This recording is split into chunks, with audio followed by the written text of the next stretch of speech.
அனைவருக்கும் வணக்கம்.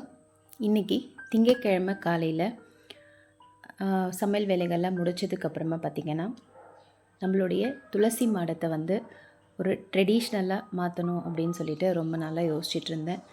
அதை இன்றைக்கி செஞ்சுருந்தேன். பார்த்திங்கன்னா, நம்ம துளசி மாடம் வச்சுருந்த இடத்துல நிறைய செடிங்க அதிகமாகிடுச்சு. அதே போல் புத்தரே தெரியல, அந்த அளவுக்கு வந்து செடிங்கள்லாம் வளர ஆரம்பிச்சிருச்சு. அதுக்கப்புறமா நான் உங்களுக்கு ஒரு வீடியோலேயே ஆல்ரெடி சொல்லியிருப்பேன். துளசி செடி வந்து தெற்கு திசை வச்சு கும்பிடலாமா அப்படின்றது எனக்கு ரொம்ப நாளாக ஒரு சந்தேகம் இருந்துகிட்டே தான் இருந்தது. சரி அப்படின்னு சொல்லிட்டு இன்றைக்கி மேற்கு பார்த்த மாதிரி நம்ம வாசக்காலுக்கு கொஞ்சம் பக்கத்துலேயே இருக்க மாதிரி அரேஞ்ச் பண்ணிடலாம் அப்படின்னு சொல்லிட்டு முதல்ல துளசி மாடத்தை வந்து நல்லா துடைச்சிட்டு அதுக்கு டெரகோட்டா பெயிண்ட் வந்து வாங்கிட்டு வந்திருந்தேன். டெரகோட்டா பெயிண்ட் அப்படின்னா பார்த்திங்கன்னா, டெரகோட்டா கலரில் இருக்கும், நம்மளுடைய மண் செட்டிங் எல்லாம் இருக்கக்கூடிய கலரில் இருக்கும். இது வந்து வால் கடிக்கிற பெயிண்ட்டு தான். தண்ணி பட்டால் போகாது அப்படின்னு தான் சொல்லி கொடுத்தாரு. ஆனால் எனக்கு வந்து டவுட்டாக தான் இருக்குது. ஏன்னு பார்த்திங்கன்னா, நான் பெயிண்ட் எல்லாம் அடித்து முடித்ததுக்கப்புறம் கை கழுவுனா போயிடுச்சு தண்ணியில். சரி பார்ப்போம் அப்படின்ட்டு அடுத்ததாக துளசி செடி எல்லாத்தையும் எடுத்துகிட்டு அந்த மண் பார்த்திங்கன்னா நல்ல மண்புழுவோட நல்ல மண்ணாக இருந்தது. அதனால் நான் வந்து தொட்டியில் இருக்கக்கூடிய மண்ணை வந்து கீழே கொட்டலை, அதே மண்ணை அப்படியே வச்சுட்டு அதுலேயே வந்து புதுசாக துளசி செடியை வந்து எடுத்துகிட்டு வந்து வச்சுக்கலாம் அப்படின்னு சொல்லிட்டு நம்ம துளசி மாடத்துலேருந்து எடுத்த செடியை பார்த்திங்கன்னா நம்மளது அந்த மண் தரை இருக்கு இல்லையா, அதில் வந்து நட்டு விட்டுட்டேன். இது வந்து எப்போவாவது பெருமாளுக்கு சனிக்கிழமையிலலாம் நம்மளுக்கு தேவைப்படும், அலரி பூவோடு வச்சு கட்டுறதுக்கு தேவைப்படும். சரி, அதனால் இது வந்து அப்படியே இருக்கட்டும். ஆனால் இது ரொம்ப காஞ்சி இலைங்கள்லாம் கொட்டிடுச்சு, நான் ரொம்ப ஹைட்டாக மரம் மாதிரி வேறு ஆயிடுச்சு. அதனால தான் சரி அதை வந்து மாடத்துலேருந்து எடுத்துட்டேன். அதுக்கப்புறம் பார்த்திங்கன்னா அப்படியே அதுக்கு கொஞ்சம் களிமண்ணையும் கொட்டி விட்டுட்டேன். ஏன்னா அந்த இடத்துல எனக்கு வெறும் மணல் தான் இருக்குது, அதில் வளருமான்னு தெரியாது. அதனால் கொஞ்சம் இந்த மண்ணையும் சேர்த்து கொட்டி அப்படியே தண்ணி ஊற்றி விட்டுட்டேன். துளசி மாடத்தில் இருக்கக்கூடிய மண் பார்த்திங்கன்னா அவ்வளோ நல்லா பச்சிந்தாக இருந்தது. சரி, அந்த மண்ணை மாற்ற வேண்டாம், அதுலேயே வச்சோன்னாலே செடி நல்லா வளரும் அப்படின்னு சொல்லிட்டு அதே மண்ணோட அந்த தொட்டிக்கே நான் அப்படியே தான் வந்து பெயிண்ட் பண்ணியிருந்தேன்.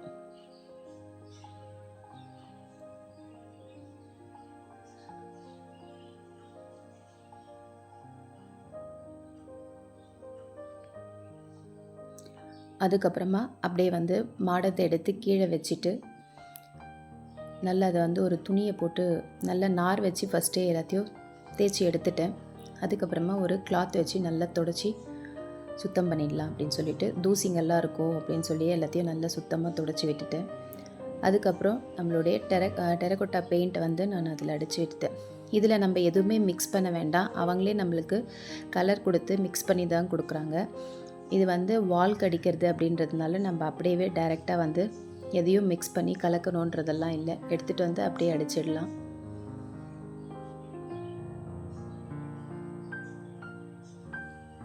இந்த இடத்துலலாம் சுத்தமாக போயிட்டு இருந்தது பெயிண்ட்டு. ஒரு சில இடங்கள்லாம் வந்து அங்கங்கே பெயிண்ட் உறிஞ்சி போயிருந்தது. சரி, இதை வந்து கொஞ்சம் ட்ரெடிஷ்னலாக பண்ணலாம் அப்படின்னு சொல்லிட்டு இந்த பெயிண்ட்டு ட்ரை பண்ணியிருந்தேன். ஆனால் ரொம்பவே நல்லா இருந்தது. ஆனால் இது தண்ணி பட்டால் போயிடுமா அப்படின்றது தான் எனக்கு இன்னும் கரெக்டாக தெரியல. நம்ம வந்து எப்போது வாரம் தண்ணி ஊற்றி கழுவோம், கொஞ்சம் வந்து பராமரிக்கணும் அப்படின்ற மாதிரி இருக்கும்னு நினைக்கிறேன். அதுக்கப்புறமா கம்ப்ளீட்டாக பெயிண்ட்லாம் பண்ணி விட்டதுக்கு அப்புறமா வந்து ட்ரெடிஷ்னலாக கோலங்கள்லாம் போட்டு விட்டுட்டு அதில்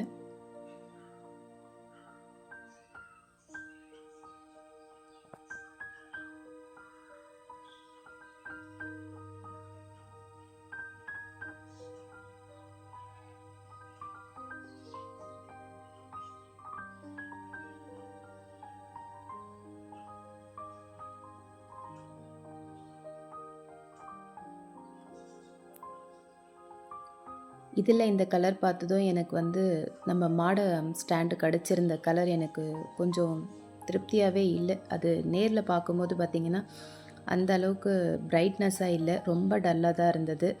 அதனால் நான் என்ன பண்ணேன்னா, இதையே வந்து நான் மாட ஸ்டாண்டுக்கும் வந்து அடிக்கலாம் அப்படின்னு சொல்லிட்டு அதுக்குமே பார்த்திங்கன்னா மாற்றி தான் அடிச்சிருந்தேன். பட் இன்னும் அதில் அந்த ஒயிட் கலரில் நம்ம பெயிண்டில் வந்து கோலம்லாம் வேறு போட்டுட்டு அது மேலேயே தான் கொடுத்துருந்தேன். பரவாயில்ல, 2 கோட் கொடுத்ததுக்கப்புறமா வந்து அதில் எதுவும் தெரியல, நல்லா தான் இருந்தது. ஆனால் அந்த பெயிண்ட்டு சுத்தமாக நல்லா இல்லை. சரி, இது பார்க்குறதுக்கு பார்த்திங்கன்னா நல்லா ட்ரெடிஷ்னலாக இருக்குது அப்படின்றதுனால நான் இதையே வந்து மாடர்ன் ஸ்டாண்டுக்குமே வந்து கொடுத்துருந்தேன்.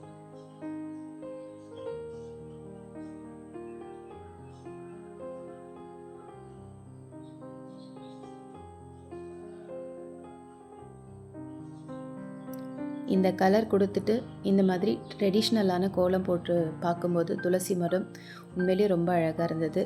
உங்களுக்கு பார்க்குறதுக்கு எப்படி இருந்தது அப்படின்றத கண்டிப்பாக எனக்கு கமெண்ட் செக்ஷனில் சொல்லுங்கள்.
அவ்வளோதான். ரொம்ப அழகாகவும் நீட்டாகவும் நம்ம ட்ரெடிஷ்னலாக வந்து துளசி மாடத்தை மாற்றியாச்சு. இதை வந்து அடுத்த நாள் வந்து நான் ட்ரை ஆனதுக்கப்புறமா நான் சொல்லியிருந்த இடத்துல வச்சு டெக்கரேட் பண்ணியிருந்தேன். அதை பற்றின அடுத்த பதிவை உங்களோட ஷேர் பண்ணிக்கிறேன். கண்டிப்பாக இந்த பதிவு உங்கள் எல்லாருக்கும் பிடிக்கும்னு நம்புகிறேன். பிடிச்சிருந்ததுன்னா என்னோடய சேனலை லைக் பண்ணுங்கள், ஷேர் பண்ணுங்கள், சப்ஸ்கிரைப் பண்ணுங்கள். பக்கத்தில் இருக்கக்கூடிய பெல் பட்டனையும் ப்ரெஸ் பண்ணி வச்சுக்கோங்க. அப்போ தான் நான் போடக்கூடிய அடுத்த வீடியோவுடைய நோட்டிஃபிகேஷன் உங்களுக்கு வரும். தேங்க்ஸ் ஃபார் வாட்சிங்.